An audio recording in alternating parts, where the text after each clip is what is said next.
Assalamualaikum warahmatullahi wabarakatuh. Salam sejahtera dan sukses selalu untuk kita semua. Semoga kita selalu dalam lindungan Tuhan Yang Maha Esa. Amin. Jumpa lagi dengan kita Sobat Anak Novel. Di novel Sang Pewaris Konsorsium. Sebelum lanjut, seperti biasa, mohon bantuannya untuk like, komen, share dan subscribe-nya. Oke, mari kita simak bersama. Bab 76. Semua mahasiswa terkesiap ketika mereka menarik kesimpulan tersebut. Kesimpulan tersebut berarti bahwa Dava jauh lebih mengesankan dari yang mereka kira. Sungguh mengerikan bahwa sosok yang begitu percaya diri muncul di kampus mereka sebagai sosok yang miskin dan mengenaskan. Dava di sisi lain masih memelototi Lintang dengan penuh kebencian. Dia sama sekali tidak memedulikan permintaan maaf Lintang. Dia bukan orang suci yang pemaaf. Jadi bagaimana bisa dia memaafkan seseorang yang berniat untuk mengambil nyawanya? Itu adalah tindakan yang tidak bisa dimaafkan. Dia juga tidak percaya kalau Lintang benar-benar menyesali perbuatannya. Mungkin dia hanya rela memohon kemurahan hatinya karena perlindungan dari grup Erihal untuknya akan lenyap jika grup Erihal bangkrut. Maaf, tapi aku tidak bisa membantumu. Aku tidak tahu siapa dalang di balik penyerangan terhadap grup Erihal. Karena itu tidak ada yang bisa kulakukan, kata Dava dengan dingin. Walaupun dia gatal sekali ingin menghajar Lintang, dia menahan amarahnya. Dia tidak bisa menghajar Lintang begitu saja, terutama di depan semua mahasiswa. Dia juga tidak berbohong dan bersedia untuk mengenyampingkan perbedaannya dengan Lintang pada saat itu. Bahkan jika dia menyimpulkan bahwa kakeknya lah dalang di balik bangkrutnya grup Erihal, itu masih sebuah dugaan. Dia tidak bisa mengatakan apa-apa sebelum dia berbicara dengan kakeknya dan mengkonfirmasi dugaannya. Kumohon, aku minta maaf atas kejahatanku. Tolong selamatkan keluargaku, pinta Lintang dengan keras. Dia bahkan telah membuang harga dirinya dan merendahkan dirinya di hadapan Dava dan di depan semua mahasiswa. Ketika Dava melihat seberapa tulus permohonan Lintang, raut wajahnya terlihat rumit. Walaupun dia merasa tersinggung dan murka atas percobaan pembunuhan Lintang padanya, dia masih memiliki empati. Melihat kondisi Lintang yang menyedihkan membuatnya sedikit kasihan. Namun, Dava tidak menjawab permohonan Lintang. Alih-alih, dia memunggunginya dan mulai beranjak pergi dari Lintang. Dia masih harus mengkonfirmasi apakah kakeknya memang dalang di balik kehancuran mereka sebelum dia bisa memutuskan apa yang harus dia lakukan selanjutnya. Lihatlah dia terlihat menyedihkan sekali, kata seorang mahasiswa ketika mereka melihat kondisi Lintang yang menyedihkan. Dia pantas mendapatkannya, timpal mahasiswa yang lainnya. Dia tidak sedikit pun merasa kasihan pada Lintang, tidak setelah membaca semua kejahatannya di internet. Dia sangat hina. Lintang menengadahkan kepalanya dari lantai dan melihat ke sekitar. Dia melihat bahwa Dava telah mengabaikannya dan meninggalkannya di sana. Tidak mengindahkan permohonan ampunnya sama sekali. Kepercayaan diri Lintang langsung terhantam hebat karena tindakan Dava. Dia sebenarnya tidak merasa menyesal sedikit pun atas perbuatannya. Tidak sama sekali. Satu-satunya alasannya ke sini adalah karena ayahnya memberitahunya seberapa buruk situasi mereka dan berteriak padanya. Sebagai hasilnya, dia menelan harga dirinya dan datang kemari sambil berpakaian dengan mengenaskan agar dikasihani. Namun, dia tidak menyangka bahwa Dava bahkan tidak menatapnya sedikit pun. Dia melihat ke sekitar sekali lagi dan mendapati bahwa semua orang di sana sedang menatapnya dengan tatapan jijik, kasihan, ataupun acuh tak acuh. Lintang tidak bisa menerimanya. Walaupun mereka bukan mahasiswa di Universitas Andhira, mereka masih memiliki kenalan dan teman di sana. Dengan begitu, situasinya yang memalukan pasti akan tersebar ke seluruh Universitas Andhira. Lintang mengepalkan tangannya seraya memelototi lantai. Dia tidak pernah dipermalukan seperti ini seumur hidupnya sebelumnya. Pada akhirnya, semua ini adalah salah Dava. Jika bukan karena Dava, dia pasti sudah meniduri Helen. Jika dia sudah meniduri Helen, dia tidak perlu memanfaatkan pengawal ayahnya. Jika dia tidak memanfaatkan pengawal ayahnya untuk melukai Dava habis-habisan, kakeknya tidak akan terlibat. Jika kakeknya tidak terlibat, grup Erihal akan baik-baik saja. Mereka tidak akan berada di ambang kebangkrutan. Jika keluarganya tidak sedang berada di ambang kebangkrutan, Dia tidak perlu berlutut di hadapan Dava untuk memohon ampunnya. Pada akhirnya, semuanya adalah salah Dava. Dava lah yang bertanggung jawab akan kemalangan dia dan keluarganya. Yang lebih parah, dia bahkan membuat Lintang dipermalukan oleh seluruh mahasiswa. Harga diri dan ego Lintang tidak tahan dengan rasa tidak hormat yang terang-terangan itu. Karena Dava menolak untuk membantunya dan keluarganya, dia tidak memiliki apa-apa lagi yang bisa menyelamatkannya. Karena bisnis keluarganya akan bangkrut dan tidak akan ada yang melindunginya, dia harus menghabiskan sisa umurnya di balik jeruji. Itu adalah hasil yang paling tidak dia inginkan. Ada kilatan gila pada matanya. Semua ini terjadi karena keberadaan Dava. Jika dia tidak ada, maka semua hal ini tidak akan ada yang terjadi dan dia akan tetap berada di puncak dunia seperti sebelumnya. Karena kasusnya seperti itu, maka akan lebih baik jika dia menangani Dava saat itu juga. Karena itu, dia merogoh sakunya dan mengeluarkan pisau sebelum bangkit dari lantai dan berlari ke arah Dava. Dia berniat untuk membunuh Dava. Semua mahasiswa yang sedang mencemooh Lintang berteriak. Ketakutan karena tindakannya yang tiba-tiba. Teriakan mereka sampai ke telinga Dava. Ditambah perasaan tidak enak yang menyelimuti dirinya. Dia berbalik dan melihat bahwa Lintang sedang berlari dengan kecepatan penuh dengan sebuah pisau di tangannya. Bab 77. Dava terkejut akan tindakan Lintang. Tapi dia tersadar kembali dengan cepat.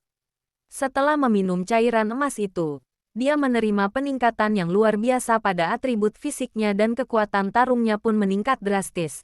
Dia langsung melompat ke belakang sebelum melancarkan tendangan yang kuat pada pergelangan tangan Lintang. Tendangan itu sangat kuat, melepaskan genggaman tangan Lintang sekaligus. Pisau itu jatuh dari tangannya dan mendarat di jarak yang aman dari Lintang. Semua orang yang ada di sana menghembuskan nafas lega melihatnya. Mereka berpikir bahwa Lintang akan berhasil dalam percobaan pembunuhannya. Tapi untungnya Dava lihai bertarung, sehingga dia mampu menghentikan percobaan pembunuhan Lintang. Dava menatap Lintang dengan penuh kebencian. Menatapnya sekilas saja siapapun bisa tahu kalau dia sangat murka. Dia merasa bodoh karena telah sedikit bersimpati pada Lintang. Dia mengira bahwa situasi keluarganya yang sangat genting akan membuatnya menyesali perbuatannya karena dia sendirilah yang membuat mereka berada dalam situasi itu dari awal. Tapi itu jauh dari dugaannya. Bukan hanya tidak menyesal sedikit pun, dia bahkan cukup berani untuk mencoba mengambil nyawanya di siang hari bolong. Dava memelototi Lintang. Tatapan itu sangat mengerikan dan membuat Lintang yang menerima serangan darinya bergidik ngeri. Itu adalah kedua kalinya dia mencoba untuk membunuhnya. Memang benar bahwa seekor macan tutul tidak bisa mengubah bintiknya sekeras apapun dia mencobanya. Hal itu sama seperti Lintang. Dia tidak bisa mengubah sifat hinanya sekeras apapun dia mencobanya. Dava mengerti kenapa kakeknya telah membuat grup Erihal terancam bangkrut. Jika dia tidak menunjukkan bahwa dia adalah seseorang yang tidak bisa diremehkan, musuh-musuhnya akan terus menyerangnya. Jika dia telah menangani Lintang ketika dia menemukannya yang sedang memaksakan dirinya pada Helen, semua hal ini tidak akan terjadi. Lintang di sisi lain benar-benar panik. Karena percobaannya untuk mengakhiri hidup Dava telah gagal. Dia bahkan berada di situasi yang lebih gawat dibandingkan sebelumnya. Tatapan mata Dava bahkan lebih menyayat jiwanya, membuatnya bergidik ngeri sampai ke tulangnya. Sebelum Lintang bisa tersadar kembali, sebuah rasa sakit menyerang pipinya. Dava telah memukulnya tepat di rahangnya. Lintang berteriak dengan kencang dan jatuh ke lantai kesakitan. Dava tidak tahu bahwa kekuatan fisiknya telah jauh meningkat, jadi pukulannya sangat kuat. Begitu kuat sampai hampir mematahkan rahang Lintang. Dava baru hendak lanjut menghajar Lintang, tapi suara sirine mulai menggema dari kejauhan, membuatnya menghentikan pergerakannya. Seseorang yang cerdas telah menelepon polisi ketika dia melihat pisau di tangan Lintang. Tindakannya itu telah menyelamatkan nyawa Lintang, karena Dava pasti sudah membunuhnya jika mereka tidak datang.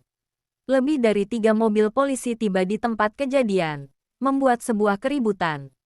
Ketika mobil-mobil polisi itu sampai, beberapa petugas polisi turun dari mobil. Mereka menghampiri Lintang yang terkapar di lantai sambil membawa borgol di tangannya.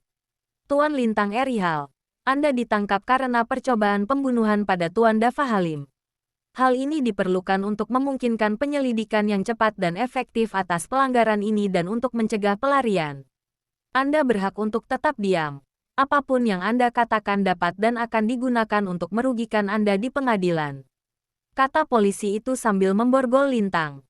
Grup Erihal telah hancur yang berarti bahwa tidak ada lagi perlindungan untuk Lintang. Dia tidak lagi dilindungi oleh pengaruh ayahnya dan akhirnya tiba waktu untuknya menebus semua perbuatannya. Para petugas polisi menangkap Lintang dan menahannya. Dava merasa kesal karena kejadiannya menjadi seperti ini. Dia ingin melepaskan semua amarah yang terpendam pada Lintang. Tapi tidak bisa melakukannya karena Lintang sudah ditahan oleh polisi. Walaupun dia sangat kesal, dia hanya bisa menerimanya. Setelah Lintang ditahan oleh polisi, semua orang akhirnya meninggalkan gedung kuliah. Namun, kejadian yang telah terjadi meningkatkan status Dava dalam hati mereka, terutama setelah dia membela diri dengan baik dari percobaan pembunuhan Lintang. Tidak dapat dipungkiri lagi kalau hal itu akan tersebar ke seluruh universitas. Keesokan harinya berjalan seperti biasa bagi Dava. Dia bermeditasi, berlatih rutinitas bela dirinya, dan mandi dengan cepat. Dia baru hendak memakan sarapannya ketika dia menerima sebuah telepon. Dia memeriksa nama peneleponnya dan mendapati bahwa itu adalah asisten pribadinya, Erin. Melihat itu, dia langsung mengangkat teleponnya. "Halo, Tuan Halim," kata Erin. Tanpa menyia-nyiakan 1 menit pun, Erin langsung ke pokok pembicaraannya. Karena Lintang sudah ditahan oleh polisi untuk membayar kejahatannya dan ayahnya pun ditahan karena telah menutupi kejahatan Lintang, seluruh grup Erihal hancur berantakan. Banyak pegawai di perusahaan itu yang mengundurkan diri dan beberapa yang tersisa juga mempertimbangkan untuk mengundurkan diri. Erin lalu menyarankan Dava untuk membeli seluruh grup Erihal sekarang karena mereka sedang sangat terpuruk dari kedua Erihal bersaudara, lalu membangkitkan kembali perusahaan tersebut dengan namanya. Dava memikirkannya dan melihat bahwa itu memang ide yang bagus. Karena itu, dia memberikan izin pada Erin untuk melanjutkan idenya. Erin berterima kasih pada Dava sebelum mematikan teleponnya. Dava tersenyum tipis setelah telepon itu dimatikan. Dia merasa lega karena telah memiliki asisten pribadi yang sangat cekatan. Proses perolehan perusahaan tersebut berjalan dengan sangat lancar dan selesai dalam kurang dari 1 hari. Pada akhirnya, Dava membeli seluruh grup Erihal dari kakak-kakak Lintang seharga 300 triliun rupiah. Dia sedang bermurah hati karena grup Erihal tidak bernilai sebanyak itu dengan krisis yang mereka telah hadapi. Mereka langsung menyetujui jumlah uang yang sangat banyak itu. Lagi pula, dengan uang sebanyak itu, mereka bisa menjalani sisa hidup mereka tanpa mengkhawatirkan apa-apa. Dava lalu menamakan perusahaan itu West Atlantic Inn dan menyerahkan pengelolaannya kepada Erin setelah menandatangani semua dokumennya. Lintang sekarang telah diberi hukuman dan kemungkinan besar akan menghabiskan sisa hidupnya di balik jeruji. Dia juga telah mendapatkan perusahaan ayahnya. Walaupun dia tidak membereskan semuanya dengan tangannya sendiri, kenyataan bahwa Lintang sedang dihukum karena kejahatannya sudah cukup baginya. Bab 78. Beberapa hari kemudian berjalan dengan damai bagi Dava. Helen masih menolak untuk menjawab teleponnya maupun pesannya, membuat Dava tidak tahu lagi apa yang harus dilakukan. Karena masalah mengenai Lintang telah teratasi, dia pun berfokus pada pendidikannya. Ujiannya akan dilaksanakan sebentar lagi dan dia harus mendapatkan nilai yang bagus. Setelah 2 minggu belajar dan melakukan persiapan dengan intens, ujian semesternya akhirnya berakhir. Sesuai yang diduga, Dava merupakan mahasiswa yang mendapatkan nilai terbaik. Dava tidak terlalu menghiraukannya. Dia selalu menjadi mahasiswa terbaik di setiap ujian yang dia ambil sejak dia diterima di Universitas Praharsa. Jadi kali ini pun tidak ada bedanya baginya. Sekarang karena ujiannya telah berakhir, para mahasiswa diberikan libur selama 2 bulan sebelum mereka melanjutkan kuliah di semester selanjutnya. Itu berarti di semester berikutnya, Dava akan menjalankan tahun terakhirnya di perkuliahan. Seluruh mahasiswa bersemangat setelah melihat nilai mereka. Sebagian besar mahasiswa di Departemen Manajemen Bisnis lulus dalam ujiannya. Karena itu mereka sangat gembira. Mereka lebih bahagia lagi karena libur 2 bulan yang mereka dapatkan. Mereka mulai mendiskusikan dengan satu sama lain tentang rencana mereka selama liburan. Mereka menyebutkan beberapa restoran mewah, villa, dan objek wisata. Dava ikut mendengarkan perbincangan mereka. Perbincangan mereka membuatnya teringat bahwa dia tidak memiliki rencana apa-apa. Ketika dia baru saja hendak memikirkan apa yang akan dia lakukan selama libur 2 bulannya, ponselnya berdering. Dia memeriksa namanya dan mendapati bahwa itu adalah telepon dari Erin, asisten pribadinya. Dia langsung mengangkat teleponnya dan meletakkan ponselnya di telinganya. "Halo, Tuan Halim," kata Erin dengan profesional. "Iya, Erin, ada apa?" tanya Dava. "Tuan Halim, mengenai pemerolehan West Atlantic Scene, ada beberapa dokumen yang harus Anda tanda tangani sebelum kami bisa melanjutkannya," jawab Erin. "Baiklah. Aku akan segera ke sana," jawab Dava sebelum mematikan teleponnya. Dia berjalan dengan cepat ke arah Bugatti-nya karena dia belum mengembalikan Lamborghini-nya dari bengkel perawatan mobil. Dia menaiki Bugatti-nya dan melaju pergi dari tempat parkir, memancing beberapa tatapan kagum dan iri dari beberapa orang yang melihatnya. Dia menyalakan sistem GPS mobilnya dan memasukkan lokasi perusahaan barunya, mengikutinya dengan baik. Perjalanan itu berlalu dengan aman. Ketika dia tiba di kantor pusat grup Erihal yang sebelumnya, dia memarkirkan mobilnya dengan rapi di tempat parkir. Dia turun dari mobilnya dan melihat ke sekitar kantor pusat itu. Tempat itu sangat sepi. Tidak ada satu orang pun di luar gedung itu. Dia menggelengkan kepalanya pelan sebelum memasuki gedung itu. Bagian dalam gedung itu sama saja seperti di luar. Kosong dan tak bernyawa. Dava sedikit skeptis mengenai kantor yang sangat sepi itu, tapi dengan cepat berpikir sebaliknya. Lagi pula, karena grup Erihal sudah tidak ada dan dia belum menyelesaikan prosedur untuk mendaftarkan perusahaan itu secara formal, akan aneh jika dia bisa melihat karyawan yang berjalan di sekitar gedung. Dia berjalan dengan cepat ke ruang rapat dan memasuki ruangannya. 3 orang dengan asistennya telah menunggu kedatangannya di ruangan itu. Karena itu, ketika dia memasuki ruang rapat itu, mereka semua berdiri dan membungkuk, mengakui kehadirannya. "Selamat datang, Tuan Halim. Untunglah Anda sudah datang," sambut pemimpin dari 3 orang asing itu. Mereka tahu bahwa pria muda itu tentu memiliki latar belakang yang luar biasa jika dia bisa membayar 300 triliun rupiah sekaligus untuk membeli sebuah grup konglomerat. Karena itu, mereka berharap untuk meninggalkan kesan yang baik padanya. Dava melambaikan tangannya pelan pada mereka, menjawab sapaan mereka, sebelum duduk di kursi di tengah meja. Erin menghampiri tempat duduknya dan menyerahkan beberapa dokumen pada Dava. Dava membacanya dan melihat bahwa itu adalah beberapa dokumen mengenai pendaftaran formal atas perusahaannya dengan namanya. Membutuhkan waktu lebih dari 2 jam baginya untuk selesai menandatangani dan melanjutkan proses pendaftarannya secara formal. Ketika dia selesai, perusahaan West Atlantic Scene akhirnya telah terdaftar sebagai perusahaan lokal dan internasional. Dava merasakan pencapaian yang besar pada saat itu. Baru beberapa bulan yang lalu dia mengetahui identitas sebenarnya sebagai pewaris yang kaya, tapi dia sekarang adalah pendiri dari perusahaannya sendiri. Itu adalah pencapaian yang luar biasa karena Dava masih seorang mahasiswa universitas. Dia berterima kasih pada Erin karena wawasan dan bantuan yang telah dia berikan. "Itu bukan apa-apa, Tuan Halim. Saya hanya melakukan tugas saya," jawabnya dengan rendah hati, tapi tatapannya penuh kasih sayang dan kekaguman. Dava baru hendak menjawabnya ketika ponselnya berdering. Dia tidak melihat nama peneleponnya sebelum mengangkat teleponnya. "Dava," kata penelepon itu ketika teleponnya tersambung. Dava tahu siapa orang itu ketika dia mendengar suaranya. Orang itu tidak lain adalah kakeknya. "Kakek," jawab Dava terkejut. Dia tidak tahu kenapa kakeknya tiba-tiba meneleponnya. "Aku mendengar kamu telah memperoleh grup Erihal," kata kakeknya.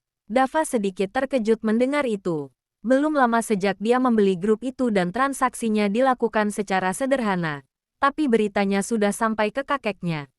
Memang sedikit menakutkan. "Iya, aku menyayangkan perusahaan sebesar itu hancur. Jadi aku membelinya dan mendaftarkannya di bawah namaku," jawab Dava. Ada keheningan sebentar sebelum kakeknya lanjut angkat bicara. "Baiklah, Aku ingin mendiskusikan itu denganmu. Aku akan menemuimu di sana. Dava langsung menolak saran kakeknya. Dia merasa bahwa kakeknya terlalu tua untuk bergerak ke sana kemari dan mengkhawatirkan kesehatan kakeknya. Aku yang akan ke sana, kata Dava buru-buru. Tapi kakeknya tidak mau menerimanya. Omong kosong, aku sudah di perjalanan. Berikan saja alamatnya, desak kakeknya dengan tegas. Dia lalu mematikan teleponnya tanpa menunggu jawaban Dava. Bab 79. Dava menghembuskan nafas tak berdaya karena perkataan kakeknya sebelum mengirimkan alamat perusahaannya ke surel kakeknya. Tidak ada yang bisa dia lakukan kecuali menuruti keinginan kakeknya. Dia dengan cepat keluar dari ruang rapat bersama Erin yang mengikutinya dari dekat di belakangnya. Dia bergegas ke lantai bawah dan berdiri di pintu masuk gedung untuk menunggu kakeknya. Hanya 30 menit setelah dia mengirimkan alamat perusahaannya ke kakeknya, 3 mobil Rolls-Royce indah berhenti di luar gedung perusahaan. Para pengawal yang mengawal kakeknya turun dari mobil Rolls-Royce itu dan membuka pintunya. Kakeknya dan Bram turun dari mobil pelan-pelan. Para pengawal itu dengan cepat mengelilingi kakeknya dan Bram, memberikan keamanan penuh dari ancaman apapun. Dava dengan cepat menghampiri kakeknya dan menyambutnya dengan sopan. Kakek benar-benar tidak perlu datang kemari. Namun, kakeknya hanya mengabaikan sambutannya. Dia tidak memiliki waktu untuk basa-basi. Bawa aku ke ruang rapat sekarang. Ada banyak yang perlu kita diskusikan. Perintah kakeknya. Tidak memiliki pilihan lain. Dava hanya bisa menuruti permintaan kakeknya. Dia menyuruh beberapa pengawal kakeknya untuk diam di sana dan menjaga gedung sementara sisanya mengawalnya ke dalam. Mereka lalu berjalan dengan cepat ke ruang rapat. Di perjalanan, Dava menyadari bahwa kakeknya terus melihat-lihat ke bagian dalam perusahaan itu. Dava menyadari bahwa dia tidak puas dengan interior gedung itu, tapi Dava tidak mengatakan apa-apa. Ketika mereka tiba di ruang rapat, kakeknya menyuruh Bram dan Erin untuk menunggu di luar. Bram langsung menuruti permintaannya dan Bram dan Erin duduk di kursi tepat di luar ruang rapat. Dava dan kakeknya memasuki ruang rapat itu. Kakeknya duduk di tengah, sementara Dava duduk di dekatnya. Ketika mereka berdua sudah duduk, kakeknya angkat bicara. Aku sangat puas dengan keputusanmu, kata kakeknya. Tidak terbesit dalam pikiranku untuk membeli grup Erihal. Itu adalah tindakan yang bijak, puji kakek Dava. Dava sedikit merona karena pujian itu. Jika dia bisa jujur, dia juga berpikir hal yang sama seperti kakeknya. Dia tidak memiliki niatan untuk membeli grup Erihal. Jika bukan karena saran Erin, dia tidak akan mempertimbangkannya sama sekali. Sebenarnya, kakek, bukan ideku untuk membeli grup Erihal. Malah, itu adalah ide asistenku, kata Dava. Dia tidak ingin kakeknya salah paham mengenainya dan memandang kemampuannya terlalu tinggi. Namun, kakek Dava tidak terlalu bereaksi atas pengakuan Dava. Tidak penting apakah itu ide Dava atau asistennya. Ide itu tetaplah ide yang cerdik. Sejujurnya, aku ingin kamu membangun perusahaanmu sendiri lebih cepat. Walaupun konsorsium Halim adalah kelompok yang sangat makmur dan kamu sekarang adalah kepala konsorsium, kamu masih seorang mahasiswa. Untukmu memimpin konsorsium Halim, kamu membutuhkan banyak pengalaman, kata kakeknya. Alis Dava berkedut ketika dia mendengar pernyataan kakeknya. Itu menunjukkan betapa jengkelnya dia. Siapa yang tiba-tiba membuatnya menjadi kepala konsorsium di hari yang sama ketika dia ditemukan? Tentu saja itu adalah kakeknya. Sekarang, kakeknya malah menasihatinya mengenai pengalaman. Ketika kakeknya menyadari alis cucunya berkedut, gelombang nostalgia menghantamnya. Dia juga sedikit malu pada saat itu. Ketika dia menemukan bahwa cucunya masih hidup, dia kebanjiran oleh banyak sekali emosi. Maka dari itu dia dengan buru-buru menunjuknya sebagai kepala konsorsium Halim. Namun, dia baru menyadari bahwa dia telah membuat keputusan dengan tergesa-gesa. Dava masih berumur 20 tahun dan merupakan seorang mahasiswa di tahun ketiganya. Tidak mungkin dia memiliki pengalaman untuk memimpin seluruh aset dari konsorsium Halim. Walaupun begitu, dia lega bahwa dia telah memberikan Dava akses ke beberapa aset yang dimiliki oleh konsorsium Halim. Dia yakin bahwa Dava telah mendapatkan sedikit pengalaman dari beberapa bulan dia mengelola asetnya dan ketika dia membangun perusahaannya untuk menjadi perusahaan ternama di dunia korporat. dia akan mampu mengelola semua asetnya dengan mudah. Ahem, kakeknya batuk pelan. Aku akui aku terlalu tergesa-gesa dulu, ungkap kakeknya dengan penuh penyesalan. Namun, aku hanya memikirkan masa depan konsorsium Halim. Dava mengangguk pelan setuju. Dia paham apa maksud kakeknya. Aku mengerti. Kakek, kata Dava dengan cepat. Dia tidak ingin kakeknya merasa bersalah mengenai keputusannya. Baiklah, jadi, apa rencanamu untuk perusahaanmu? Tanya kakeknya terus terang. Aku berencana untuk membuat perusahaan investasi. Jawab Dava dengan tenang. Dia telah mempertimbangkannya baik-baik dan berakhir dengan keputusan itu. Karena beberapa aset yang dia miliki sudah menjadi perusahaan ternama di bidang yang berbeda-beda. Akan menghancurkan dirinya sendiri jika dia membuat perusahaan lainnya dan fokus di bidang yang sama. Tapi itu tidak akan terjadi jika dia membuat grup investasi. Jika perusahaannya berbasis investasi, maka mereka bisa mencoba-coba berbagai bidang secara lokal dan internasional dan mendapatkan keuntungan dengan berinvestasi di perusahaan atau proyek yang memiliki potensial yang tinggi. Itu adalah rencana yang sangat bagus. Kakek Dava tentu merasa puas dengan rencana Dava untuk perusahaannya. Itu adalah aspirasi yang inventif. Itu adalah tujuan yang bagus. Puji kakek Dava dengan tulus. Namun, untuk memulai perusahaan investasi, kamu membutuhkan banyak modal, kata kakeknya. Dava terdiam mendengarnya. Memang benar bahwa dia membutuhkan banyak modal untuk grup investasinya. Walaupun dia memang sangat kaya, dia baru saja menggunakan semua uang yang dia miliki untuk membeli grup Erihal dari saudara Lintang.